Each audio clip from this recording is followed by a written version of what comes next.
when that's the rule of thumb. A little bit of etiquette here. Yeah. If you buy merch, if you have that feeling, it's like, oh, I gotta buy merch. It's like you've been converted into a fan. Yeah. Boom, done. What do you Bob's think your of uncle. purchasing merch? A lot of people don't like purchasing merch because it costs money. Yeah, but it goes literally directly to the band. Right. Literally. I'm okay with buying merch. Like if I really like the band, I'm gonna buy merch. Yeah. And most merch isn't expensive. Yeah. Like on average, it's like I'd say average $25 to $30.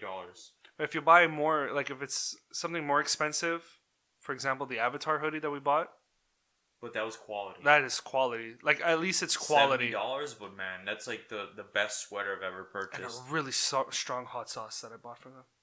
Which is a banger of hot sauce. I know, it's like, it's fucking- so good.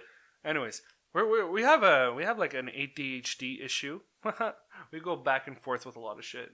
So get used to it. It's called rambling. We can't stay on topic. So anyways, last and second life destroyed. People are a lot of violence. Good opener. They could easily headline like a small venue. Like they're ready. I'd say they're ready. For who? 10 seconds? Yeah, they can fill up a venue. In Montreal. Yeah, I believe that it's gonna take a bit of more time. but you see the potential. I see the potential to start up maybe in L'Astral. The startup. Well, yeah, they did that with Rings when Faceless came. They were? there. Yeah. Did you go to that show? No. Well, that was before I knew you. Okay, that was before I knew Last 10 Seconds of Life, so I did not see that show. There you go. So I don't know how the crowd was. So, then the next band was on another universe. Visceral. Motherfucking Disgorge. Holy crap, that's intense. That is oh my god, that was insane. We bought merch for that instantly. They crushed. Wow. Like, you see them before and they're like, you were kind of, you liked it. I respected it. It's just... I've seen them, that was my third time seeing them, and they're always good. Yeah. Always a good time. I respected them. It's because, but again, it took me a while to get into slam. Like, I understood what they provided through that music, but I couldn't just vibe with it right away. It's better live. That's a fact. Mm-hmm. It's infinitely times better live because the production kind of gets elevated because it's a live situation. Right. So it's kind of where the guitars aren't as distorted. That's true. But you learn to appreciate why the production is so low. Like the snare is super overtuned, and you hear like the bang, like the bang. The Saint Anger snare. Yeah, I love Saint Anger snare ever. But yeah, Visceral Disgorge like really got me fucking pumped, man. I did not expect it to blow up like that. We were like, you pitted for a bit too, eh? For them. I think I jumped in a song or two. Yeah. Yeah, I was pitting for more than half the set. They had a pretty long set too. Yeah, like so roughly 50 minutes. 45, 50 minutes. I think so. Yeah, they played like 6-minute songs though. But like when you hear like, I don't want to say the name, but having a good time with a baby's body. Oh well, that does not make it any better, buddy. Like what the fuck? Okay, this is when you hear the guys. Okay, no, I'm just gonna say it. Why don't you just explain what Visceral Disgorge is about before you say the name of the songs? Right. What the point of their music? There are Maryland slam bands that were formed in 2011. They've been touring. They tour a lot. All the drummer, like everybody except the drummer wasn't there. They had to fill in, but he still did a good job. Right at the show. Yeah. Okay. And they're all about slam, all about like the evil, dark, messed up lyrics. Like you read the lyrics, like what the hell am I reading, man? This is like heinous, but you love it. It's so good. Did you read the lyrics too? I did not read the lyrics. You would like throw up because it's like completely. I'm like into the bad. I'm into the gory stuff, but I'm curious to see how it's a good band. Honestly, I didn't have the time to read lyrics recently on any new album that got released. I'm so busy with a lot of. But this is work. Will you say that Visceral Disgorge is your new favorite slam band? Ooh, slam. I don't know. That's up there with like Ingested, man. Oh, you liked Ingested? I really did. I really enjoyed Ingested. Nice. But what I really enjoyed with Visceral Disgorge, I can't say the name properly, was his antics on stage. It was Or like in fucking between, hilarious. like, between breakdowns, you go like, "Oh yeah!" Yeah. and go like, "Boom, boom, boom." Or his Yeehaw! or his He's like hand movements his towards jerking his motion with the growing microphone. area. Yeah. And like you make like the microphone go limp and stuff like that. Yeah. It's so funny. It's like every single song. It was cool. I really enjoyed that show. It was quite entertaining in a comedic way as well as a Because they don't take them like instrumental way. They're serious, but they like to have fun. Yeah. Right. Right. And they did a bang up job, man. What It was a good crowd. good crowd. A good turnout for a slam show. We've been to a couple, and you were telling me how it's so underground that it's not as popular as people like, as I guess fans would like it to be. It's mainly because a lot of like the stuff is like really messed up because there's a lot of misogyny. The album covers are just like people being like literally ripped apart and like very terrible acts of violence. But that's like the appeal for it. It's like it's so disgusting that it's like this is morbid curiosity, right? I have a question though. Suffocation created the slam riff, right? With one little like 10-second clip of a song. Now, were their lyrics as intense as like modern, I guess like today's slam bands? No.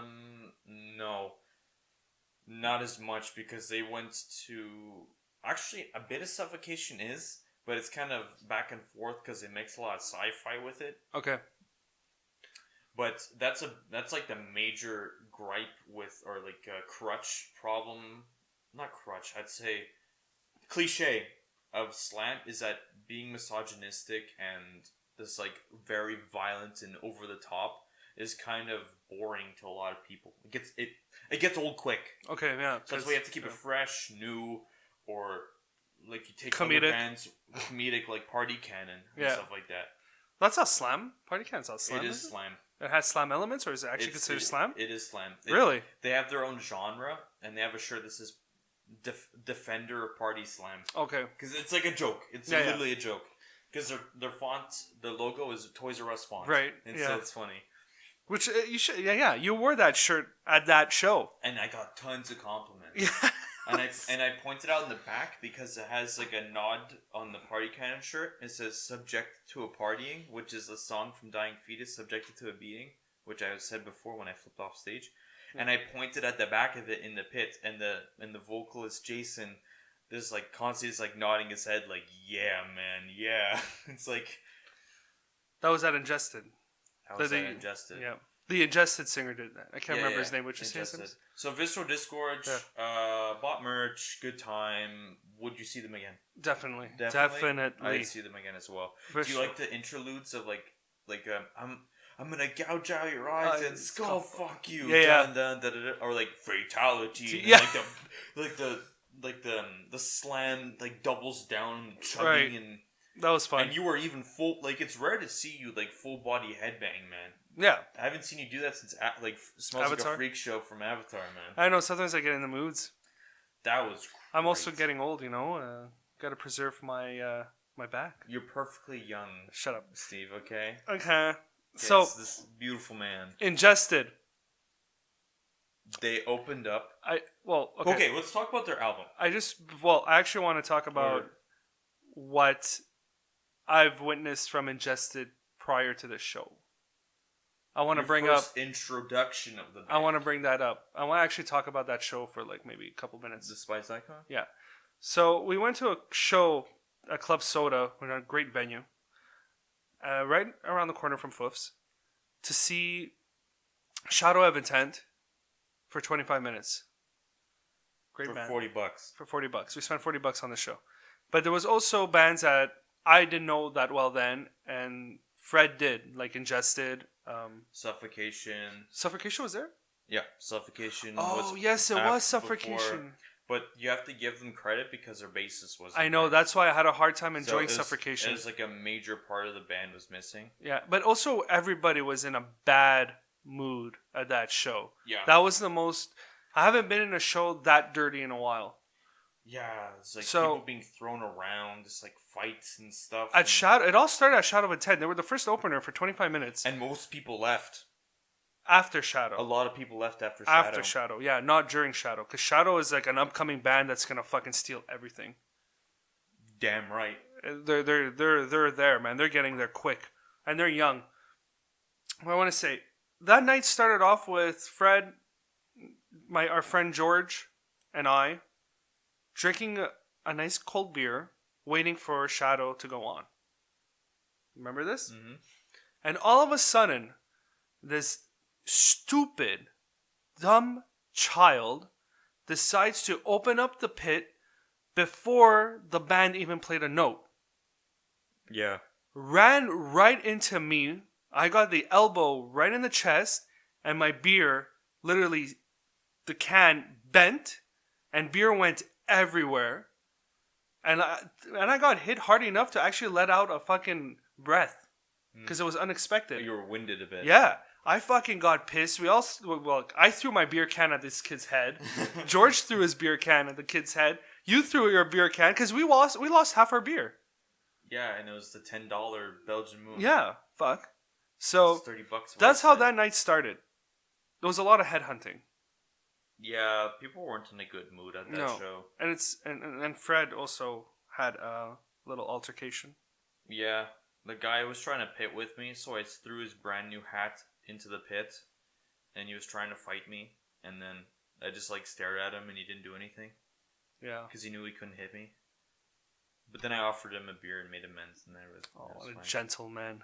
Yeah, and then I had this guy coming up to my face. He's like, "Come in the pit, come in the pit." I'm like, "I'm not in the mood right now." Like, I usually use this excuse when I'm not in the mood. I'm like, I'm out of breath. Yeah. Like, back off. You were just pitting. I've had enough. Yeah. You know? And he's like, "Well, the door's there," and I'm like, "You could go there. You go to the door. I don't want to get out of here."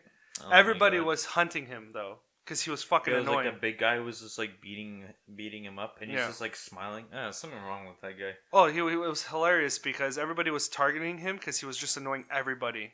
Yeah. Anyways, that one we saw Ingested went on, right? Yeah. I had a hard time listening to Ingested at that show. I will not deny it. Yeah. A very hard time.